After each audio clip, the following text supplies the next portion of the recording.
ऐश्वर्या के एजेंडा में दर्शकों बात जरा साफ साफ हो जाए कि देश के प्रधानमंत्री नरेंद्र मोदी हैं।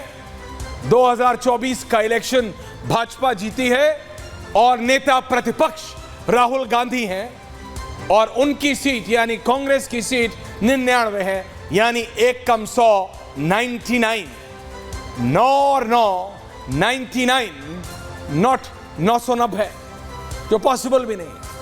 क्योंकि जिस तरह से राहुल गांधी एक्ट कर रहे हैं, रिएक्ट कर रहे हैं, या जैसे कई लोग कह रहे हैं दैट ही इज परफॉर्मिंग जैसे वो इलेक्शन जीते हैं। अभी अनुराग भदौरिया आएंगे और बोलेंगे हाँ भाई हम तो इलेक्शन जीते हैं, आपको पता नहीं क्या, देखो हम उत्तर प्रदेश में कितनी सीटें लाए। ये उत्तर प्रदेश का इलेक्शन नहीं था अनुराग भदौरिया जी। आप आजकल पहलवानी तो कर रहे हैं, लेकिन मुझे लग रहा है वो बादाम थोड़ा कम खा रहे हैं आप, क्योंकि अगर बादाम खा रहे होते ना तो आपकी याददाश्त तेज रहती।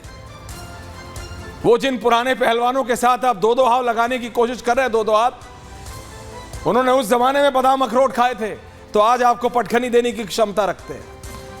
इसीलिए मैं कह रहा हूं, बात समझिए।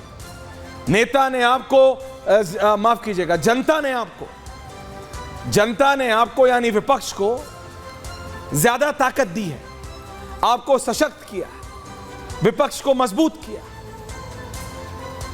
अब राहुल गांधी नरेंद्र मोदी के लिए दिक्कत बनेंगे या फिर अखिलेश यादव के लिए, दैट्स फूड फॉर थॉट।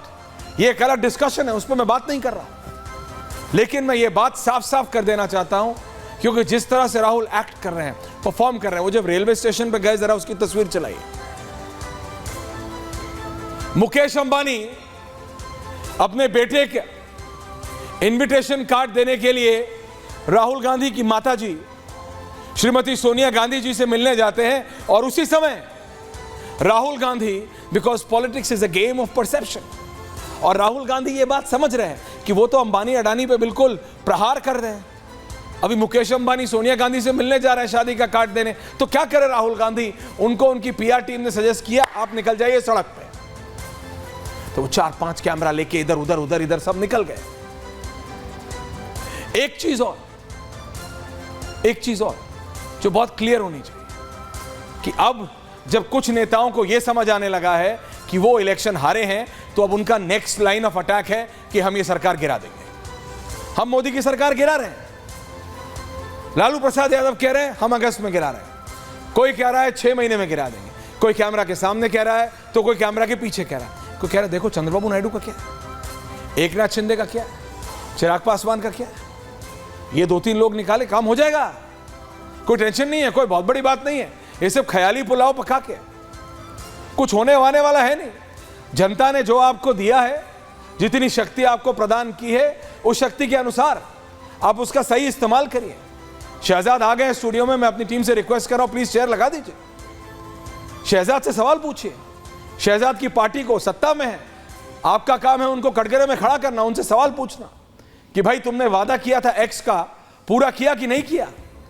ये तो नहीं एक्स बोल के वाई कर दिया। सड़क बनाई, कितनी बनाई प्रियंका जी, समझ रही हैं आप, कंचन जी, कंचना यादव जी, आरजेडी की नेत्री भी जुड़ेंगी। लालू जी बोल रहे हैं मैं सरकार गिरा दूंगा 6 महीने में, मोदी जी की सरकार गिरने वाली है, अगस्त में गिरने वाली है, वो ये कह रहे हैं। 6 महीने तो दूसरे नेता कह रहे हैं। इस सबसे क्या होगा? जनता ने आपको जितना समर्थन दिया है, जितनी शक्ति प्रदान की है, उसके अनुरूप काम कीजिए। अनुराग भदौरिया सोच रहे हैं उत्तर प्रदेश में इतने सांसद हो गए, हमने मोदी को हरा दिया, दैट्स नॉट ट्रू। रियलिटी देखिए। और ये बोलना विपक्ष के नेताओं का, मैं बता रहा हूं दिस विल, ये आपको पॉजिटिवली नहीं करेगा, ये इनवर्सली प्रोपोर्शनल होगा आप लोगों को।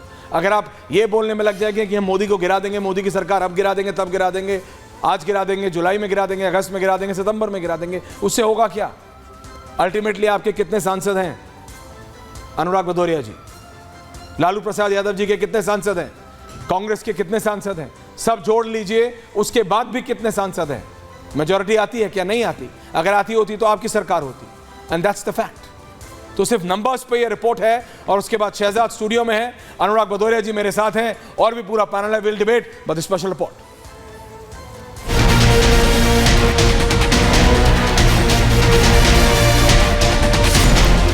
ऐसा लगता है कि राहुल गांधी नतीजों के 1 महीने बाद भी प्रचार मोड से बाहर नहीं निकल पा रहे हैं। लोकसभा चुनाव में 99 सीट की आ गई। राहुल गांधी को लगता है कि उन्होंने मोदी को हरा दिया। बात गरीब की करेंगे, लेकिन साथ में कैमरे विदेशी होंगे, वो भी 1-2 नहीं, पूरे 8। राहुल गांधी की भाव भंगिमा ही नहीं, जुबान से भी मुंगेरी लाल के हसीन सपने उजागर हो रहे हैं। गुजरात में अभी चुनाव होने में 3 साल बचे हैं, लेकिन अभी से ही बीजेपी को हराने का ताल ठोक रहे हैं। अयोध्या आंदोलन को हराने की बात कह रहे हैं। जो मूवमेंट अडवाणी जी ने चालू की थी, उस मूवमेंट को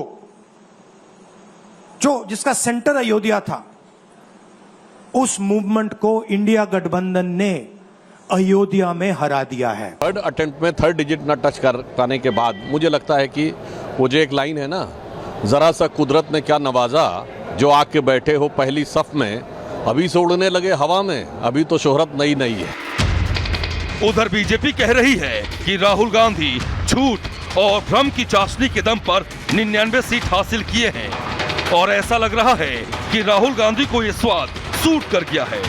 यही वजह है कि राहुल गांधी बेफिक्र होकर लगातार झूठ और भ्रम फैलाने में जुटे हैं। राहुल तो राहुल, उनसे आगे आरजेडी के मुखिया लालू प्रसाद यादव निकल गए हैं। उन्होंने तो मोदी सरकार के गिरने की भविष्यवाणी कर दी है।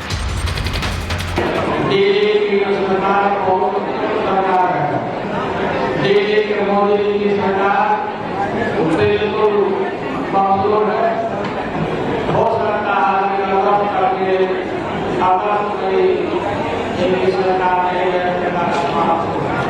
सरकार पूरा 5 साल पूरा करेगी, बल्कि बिहार में 170 से ज़्यादा सीटों पर हमारी बढ़त है।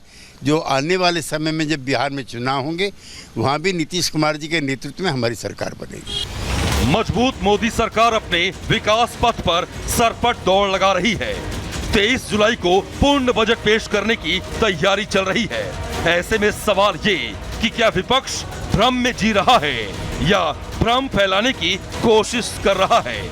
और सबसे बड़ा सवाल ये कि विपक्ष मोदी सरकार के एक्शन से डरा हुआ है, इसलिए बार बार सरकार के गिर जाने की कामना कर रहा है। पूछता है भारत।